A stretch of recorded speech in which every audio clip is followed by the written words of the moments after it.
राजनीति जिस दिन के इंतजार में शब्दों के जाल बुनती है, जिस दिन के इंतजार में राजनीति की जुबान जहर उगलती है और कई बार शब्द भेदी बाण चलाती है, असम में भी वो निर्णायक घड़ी आने ही वाली है। तो कान लगाकर सुनिएगा, क्योंकि आज असम की सियासी महाभारत में जो शब्द गूंज रहे हैं वो सिर्फ नारे नहीं हैं, सत्ता शीर्ष का संघर्ष है। पश्चिम बंगाल के उस पार असम में सियासत का कुरुक्षेत्र सज रहा है।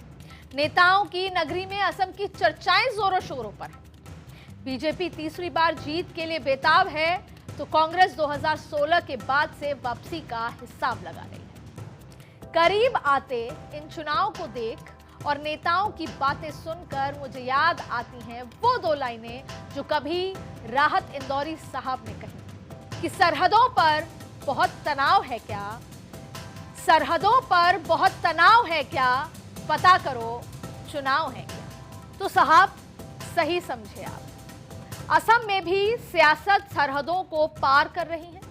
शब्दों की माप अब शोर की क्षमताएं नहीं बल्कि लहजे का तीखापन बन गया है।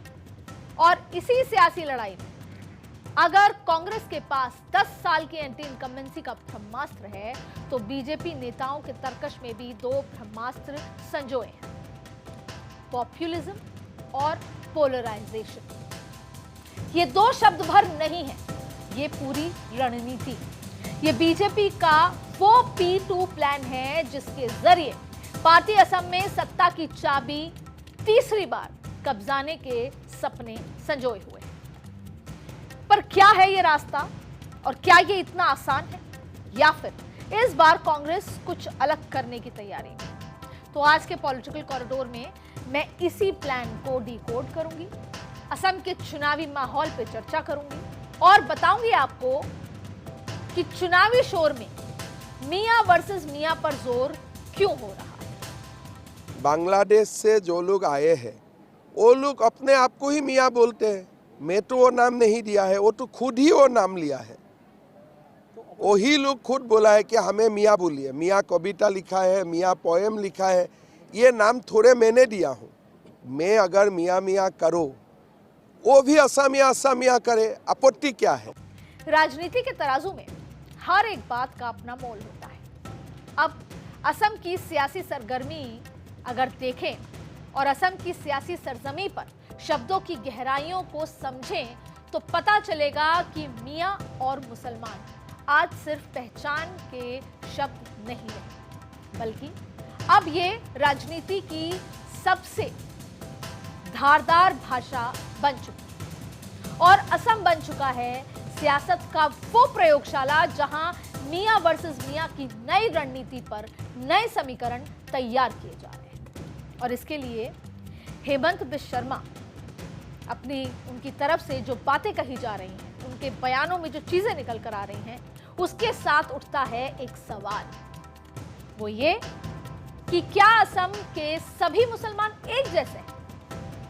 तो जनाब इसका जवाब है नहीं। और राजनीति ने सिर्फ फर्क को इतना गहरा कर दिया है कि ये सामाजिक तनाव, बेदखली अभियान और वोट बैंक की लड़ाई का रूप ले चुका है। और वैसे तो असम में मुस्लिम आबादी करीब 34 से 40% मानी जाती है, लेकिन चुनावी बहस में पूरी आबादी को एक नजर से नहीं देखा जा रहा। और असम के इस चुनावी नजरिए को समझने के लिए आपको समझना पड़ेगा यहाँ की सियासत में मियां शब्द का असल मतलब क्या है।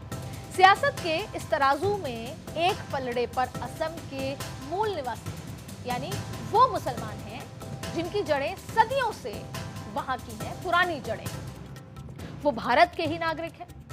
और दूसरा हिस्सा उनका है जो बांग्लादेश से इलीगल तरीके से आए हुए हैं। ये बहुत महत्वपूर्ण है ये फर्क को समझना। ये वो लोग हैं जो बांग्लादेश से इलीगल तरीके से आए, इनको घुसपैठी माना जाता है, इनकी नागरिकता पर सवाल उठता है और ये डिपोर्टेशन एनआरसी के जरिए बाहर भी हो सकती है। और इसीलिए एसआईआर से इनकी पहचान की कोशिश की जा रही है। अब असम में कोर्ट का मसला है, लेकिन सियासत वहां पर यही चल रही है। इसमें एक पक्ष असमिया भाषा बोलने वालों का है। असम की संस्कृति जैसे बिहू और दूसरे स्थानीय रिवाज से जुड़ा हुआ मुद्दा है, लेकिन जिन पर सवाल है वो है बंगाली, जो बंगाली बोलते हैं, जो बांग्लादेश की संस्कृति का प्रभाव रखते हैं, जैसे रंगपुर की परंपराएं रखते हैं। इसमें भारत के मुसलमानों को सरकार ने 2022 में इंडिजीनियस मान्यता दी है ताकि वो मुख्य धारा में शामिल हो सके, लेकिन मियां को घुसपैठिए बताकर राजनीतिक रूप से निशाना बनाया जाता है, जिसे आप मुख्यमंत्री हेमंता के शब्दों में सुन सकते हैं। और भारतीय मुसलमानों की आबादी जो सीमित जिलों में जैसे गोलपारा, कोकराझार, शिवसागर में है, ये लोग असम आंदोलन में स्वदेशी पक्ष से जुड़े हुए थे, लेकिन घुसपैठ करने वाले मियां की वजह से ये मुसलमान आबादी में बढ़ोतरी का आरोप लगता आया है और इनको डेमोग्राफिक चेंज का जिम्मेदार भी ठहराया जाता है। इसका असर ये रहा कि कभी सम्मान सूचक माने जाने वाले मियां, जो ये लफ्ज था, आज असम में एक आरोप बनकर रह गया है। आरोप अवैध घुसपैठ का, जमीन कब्जाने का, जनसंख्या बदलने का और असमिया पहचान पर खतरे का। और इसी खतरे को राजनीतिक हथियार की तरह इस्तेमाल करने की तैयारी की जा रही है। हेमंता बिस्वा शर्मा अच्छी तरह जानते हैं कि उनकी छवि बेशक पॉपुलिस्ट लीडर की तरह हो, लेकिन अगर तीसरी बार बीजेपी को सत्ता दिलवानी है तो मियां भाई के वोटों का बंटवारा और उनका बार बार जिक्र करके वोटों का ध्रुवीकरण बेहद जरूरी है। इसीलिए वो घुसपैठ पर जितने सख्त हैं, असम के मूल निवासियों के लिए उतने ही नरम नजर आते हैं। ठीक वैसे ही जैसे मध्य प्रदेश में अगर शिवराज जी को प्यार से मामा कहा जाता था, तो असम में हेमंता की छवि भी मामा से कम नहीं है। वहां के लोग उनको बेहद प्यार करते हैं और यही वजह है कि उन्हें भारतीयों के लिए कई योजना की शुरुआत भी की है। जैसे अगर बात करें तो स्नातक छात्रों के लिए असम सरकार की बाबू आसनी योजना, और जैसे महिलाओं को बिहू पर 8,000 रुपए का गिफ्ट देने वाली अरुणोदय योजना, महिला उद्यमिता अभियान सशक्त बनाने के लिए, महिलाओं को आगे बढ़ाने के लिए निजुत मोइना योजना, और इसके साथ ही बुनियादी ढांचे में सुधार, कानून व्यवस्था को बेहतर बनाना, विद्रोह की कमी करना, और ये सब उनकी छवि का दूसरा पहलू। यानी हेमंता बिस्वा शर्मा एक लोकप्रिय चेहरे हैं जिनके पास कल्याणकारी राजनीति और शासन का ट्रैक रिकॉर्ड भी है, जिसे वो वोट के लिए इस्तेमाल कर सकते हैं। जाहिर तौर पर जब आप चुनाव में जाते हैं तो आपके द्वारा किए गए अच्छे कामों को आप गिनवाते हैं। तो अब हैरान मत होइएगा अगर हेमंता मियां शब्द का इस्तेमाल करके सियासी पिच तैयार करें तो, क्योंकि उनका इशारा घुसपैठियों के खिलाफ रहता है। ये बात उन्होंने हाल ही में साफ तौर पर कही भी है। ये बात अलग है कि इन जनरल इसका असर पड़ जाता है। सभी मियां जो कि भारतीय हैं, जिनके लिंक असम से जुड़े हैं शुरुआत से, लेकिन वो भी उस दायरे में आ जाते हैं भाषा के। और हाल ही में हेमंत बिस्वा शर्मा ने एक बात साफ तौर पे कही कि उनकी लड़ाई घुसपैठ के खिलाफ है और आखिरी वक्त तक रहेगी। और यही वजह है कि सबका साथ सबका विकास की बात कहने वाली बीजेपी भी उनके साथ खड़ी है, यानी केंद्र का सपोर्ट है उनके साथ पूरा। और असम के अंदर मियां वर्सेस मियां वाले इस नैरेटिव का सामना उस कांग्रेस को करना है जो अब तक असम के सियासी कुरुक्षेत्र में करंट पैदा नहीं कर पाए।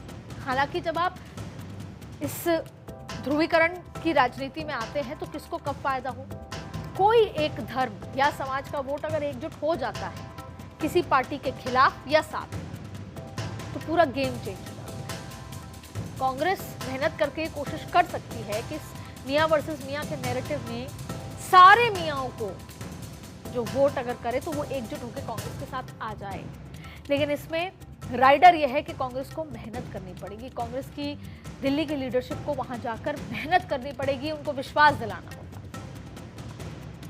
क्योंकि जैसा मैंने कहा कि भारतीय जनता पार्टी की केंद्र और राज्य की सरकारें असम में रहने वाले हर धर्म और समुदाय के लोगों को फायदा पहुंचा रही है जो आसाम से जुड़े हुए हैं, घुसपैठी नहीं। अब कांग्रेस के मोर्चे पर खड़े हैं गौरव गोगोई, यंग हैं, सोच बहुत ही फॉरवर्ड है, प्रोग्रेसिव है, राहुल गांधी के करीबी हैं, संसद में हर मुद्दे को पुरजोर तरीके से उठाते हैं, कांग्रेस की हर बात को पुरजोर तरीके से रखते हैं और फ्रंट फुट पे बीजेपी के सामने नजर आते हैं, चाहे वो दिल्ली हो, संसद हो या फिर असम। ये सच है कि गौरव गोगोई का अपना राजनीतिक इतिहास भी है, जाहिर तौर पर पिताजी का, उनका अपना दबदबा भी है और अपना असर भी असम में, जिसकी वजह से गौरव गोगोई 2014 से अब तक लगातार 3 बार बतौर सांसद चुने जा चुके हैं। गौरव कांग्रेस के युवा चेहरे हैं, गांधी परिवार के करीबी, युवाओं के मुद्दों को समझते हैं, क्षेत्रीय विकास, सामाजिक न्याय जैसी बातें उठाते हैं और इसीलिए कांग्रेस ने गौरव गोगोई को असम में प्रदेश कांग्रेस कमेटी का अध्यक्ष बनाया और यही सोच के बनाया कि अगर सत्ता में आएगी कांग्रेस तो वही उनके मुख्यमंत्री का चेहरा। और साथ ही असम कांग्रेस की स्टेट इलेक्शन कमेटी के चेयरमैन की जिम्मेदारी भी दी गई। उससे पहले भी उनको राजस्थान की भी स्क्रीनिंग कमेटी हेड की जिम्मेदारी दी गई। सारी महत्वपूर्ण जिम्मेदारी कांग्रेस कई बार गौरव गोगोई को देती नजर आई है और अगर कभी काउंटर करना है संसद में तो भी गौरव गोगोई हर बड़े मुद्दे पर पहले स्पीकर के तौर पे हमेशा नजर आते हैं। देखिए, गौरव गोगोई के साथ उनकी पूरी राजनीतिक विरासत भी खड़ी है। असम की सियासत में एक बड़ा चेहरा और बहुत बड़े नाम तरुण गोगोई की विरासत का फायदा भी गौरव गोगोई को मिलता है। तरुण गोगोई असम के सबसे लंबे समय तक मुख्यमंत्री रहे। उन्होंने 15 साल तक मुख्यमंत्री की जिम्मेदारी संभाली, जो अपने आप में एक रिकॉर्ड है। 1971 यानी इंदिरा गांधी के समय से तरुण गोगोई लोकसभा में चुने जाते रहे हैं। विकास के लिए किए गए काम, इंफ्रास्ट्रक्चर डेवलपमेंट, शांति स्थापना जैसे काम के लिए आज भी तरुण गोगोई को याद किया जाता है। लेकिन हमारी हिंदी में एक बहुत पुरानी कहावत है कि अकेला चना भाड़ नहीं फोड़ता, यानी टीम वर्क के बिना कामयाबी नहीं मिलती। और अगर मुकाबला बीजेपी से हो, जिसकी कामयाबी का राज ही उसका संगठित टीम वर्क है, तो ये और भी मुश्किल हो जाता है। ग्राउंड पे आरएसएस काम कर रही है लंबे समय से, पूरे नॉर्थ ईस्ट में आरएसएस काम कर रही है लंबे समय से। रणनीति अमित शाह बना रहे हैं, हेमंत बिस्वा शर्मा जैसे फायर ब्रांड हिंदू चेहरा आगे है, और फिर नरेंद्र मोदी जो कि जहां जाते हैं वोट ले जाते हैं, और फिर पूरी बीजेपी की संगठित टीम। और इस सब के बीच चुनाव से पहले आए डेटा ये भी बताता है कि पूरा डेटा कि असम का चुनाव कांग्रेस के लिए आसान नहीं होने वाला, क्योंकि असम के चुनावी मुद्दे बेरोजगारी और घुसपैठ जैसे मसलों के आसपास ही हैं, जहां 37% से ज्यादा लोगों ने बेरोजगारी को असम की सबसे बड़ी चुनौती बताया है। और इसमें भी मुस्लिम लोग में करीब 42% लोगों ने बेरोजगारी को सबसे बड़ी समस्या बताया है, जो सभी ग्रुप में सबसे ज्यादा है, जबकि 35% से ज्यादा हिंदू लोगों ने बेरोजगारी को मुद्दा माना है। और दूसरी तरफ बांग्लादेश से अवैध घुसपैठ को राज्य भर में दूसरी सबसे बड़ी चिंता बताया। ये डेटा बताता है घुसपैठ, और दूसरा सबसे पहली बड़ी जो चुनौती है वो है बेरोजगारी और दूसरी घुसपैठ, क्योंकि 28% से ज्यादा लोगों ने इसे असम की सबसे गंभीर समस्या बताया।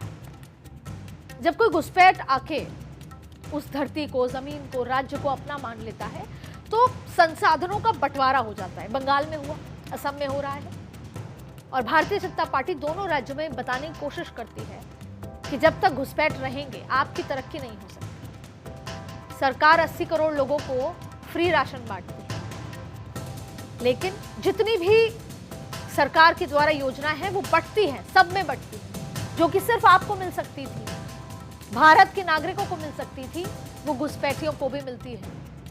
नौकरियों का भी यही हाल है। अब ये जो सबसे गंभीर समस्या है, इसको लेकर भारतीय जनता पार्टी चुनाव में उतर रही है।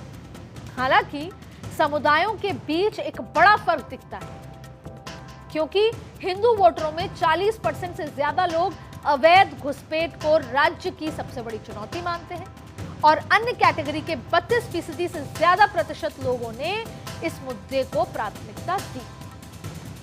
इसके उलट सिर्फ 11% मुसलमानों ने घुसपैठ को मुख्य समस्या बताया। मतलब कुल मिलाकर देखिए, चाहे हिंदू हो मुसलमान हो, बेरोजगारी दोनों के लिए एक बड़ा मुद्दा है।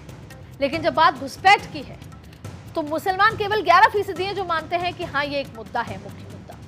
लेकिन हिंदू एक बड़ा तबका है जो घुसपैठ को बड़ी प्रॉब्लम मानता है। तो आप इस पूरे डेटा समझ गए होंगे कि चुनाव किस दिशा में जा रहा है। हिंदू एकजुट होकर अगर घुसपैठ के खिलाफ वोट करता है तो बीजेपी को फायदा होगा। और जहां तक बात बेरोजगारी की है तो भारतीय जनता पार्टी इतनी कन्विंसिंग है कि वो ये बता सकती है अच्छे से कि केंद्र सरकार, मोदी सरकार जो डबल इंजन की सरकार ही आपको नौकरियां दिला सकती है और असम को मुख्य धारा यानी भारत और असम एक मुख्य धारा में आकर डेवलपमेंट हो सकता है। और डेवलपमेंट होगा तो जाहिर तौर पे नौकरियां बढ़ेंगी, जैसे कि अभी के बजट में जो सेमीकंडक्टर का एक बड़ा रोल असम में दिया गया है इंडस्ट्री, जाहिर तौर पे उससे नौकरी का जनरेशन होगा। तो केंद्र सरकार हर बार उसको एनकैश करके कहेगी कि हमने असम को चुना सेमीकंडक्टर जैसी इंपॉर्टेंट फैक्ट्री लगाने के लिए, उसी से नौकरी का सृजन होगा। इसी तरह विकास, भ्रष्टाचार जैसे मुद्दे भी जो अलग अलग समुदाय की अपनी अपनी राय लोग रखते हैं इन दोनों मुद्दों को लेकर, लेकिन बेरोजगारी और घुसपैठ असम की सियासत में सबसे असरदार मुद्दे बनकर आगे आ गए हैं। घुसपैठ के मुद्दे पर मियां वाले नैरेटिव की मदद से बीजेपी मुस्लिम वोटों को भी दो अलग अलग धड़ों में बांटने की रणनीति बना रही है। ऊपर से कांग्रेस के माथे पर शिकन की एक और लकीर बन रही है। अब वो क्या? AIUDF चीफ अजमल, उनका कहना है कि भारत में मुसलमान पहले से कहीं ज्यादा सुरक्षित हैं क्योंकि हिंदू उनके साथ खड़े हैं।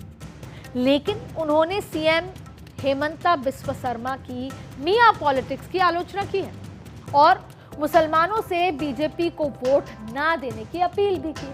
तो दूसरी ओर अजमल ने कांग्रेस पर माइनॉरिटी वोटर्स के साथ डबल गेम खेलने का भी आरोप लगा दिया। लेकिन ये वही अजमल हैं जो इस बार असम में अपने अस्तित्व की लड़ाई लड़ने वाले हैं। वोट का बंटवारा कांग्रेस को नजर आ रहा है। AIUDF जो कभी असम के मुस्लिम बहुल इलाकों में एक बड़ी ताकत थी, 2024 के आम चुनाव में पूरी तरह खत्म हो गई। AIUDF खुद लोकसभा चुनाव में एक भी सीट नहीं जीत पाई और यहां तक कि खुद अजमल को बड़ी हार का सामना करना पड़ा था। और अक्टूबर 2005 में पार्टी बनने के बाद ये पहला चुनाव था जब अजमल कई मुस्लिम लीडरशिप वाले प्लेटफॉर्म को एक साथ ले आए थे और कांग्रेस ने AIUDF से जानबूझकर दूरी बना के रखा था। 2026 के चुनाव से पहले गठबंधन के लिए उसकी सभी कोशिशों को जोरदार तरीके से खारिज कर दिया और बीजेपी भी अब अपनी रणनीति के सहारे मुस्लिम और घुसपैठियों के बीच फर्क कर वोटों को अपने पाले में लाने की रणनीति तैयार कर दी। इसी सबका साइड इफेक्ट है कि असम में मियां वर्सेस मियां की रणनीति राजनीति की नई परिभाषा लिख रही है। कहावत पुरानी है कि राजनीति में अगर सत्ता पानी है तो वोटर को एक डर दिखाओ, जिसे इटालियन फिलोसोफर अम्ब्रेटो इको ने अपने ऐसे इन्वेंटिंग द एनिमी में बखूबी समझाया था। और इसका लबोलुबाब ये था that portraying something as a true threat before a population, even if it does not directly threaten them, has always been a political strategy in electoral politics. और असम में डी वोटर यानी डाउटफुल वोटर वही दुश्मन बन चुका है, यानी वो वोटर जिन्हें घुसपैठिया कहा जा रहा है। और इसका डर सिर्फ हिंदू वोटर के लिए बड़ा नहीं है बल्कि मुस्लिम वोटर्स के लिए भी बड़ा है। और डी वोटर के इसी डर के आगे असम की पूरी सत्ता, सियासत संघर्ष करने वाली है, ये तय हो चुका है। और इस डिवोटर ने राजनीति के इस खेल को आसान कर दिया है। क्यों? क्योंकि दुश्मन सामने खड़ा है। बस सबको यानी वोटर्स को इस दुश्मन के खिलाफ एकजुट करके खड़ा कर देना। और जिसकी जुगत हेमंता बिस्व शर्मा, बीजेपी के असम के मुख्यमंत्री और बड़े लीडर कर रहे हैं। और तभी तो कहा जाता है कि समझना मुश्किल है, लेकिन बहुत आसान सी नीति हो। हाँ, मैं राजनीति हूं, चंद लोगों की वजह से हर वक्त जहर पीती हूं। हाँ, मैं राजनीति। आज के पॉलिटिकल कॉरिडोर में बस इतना है।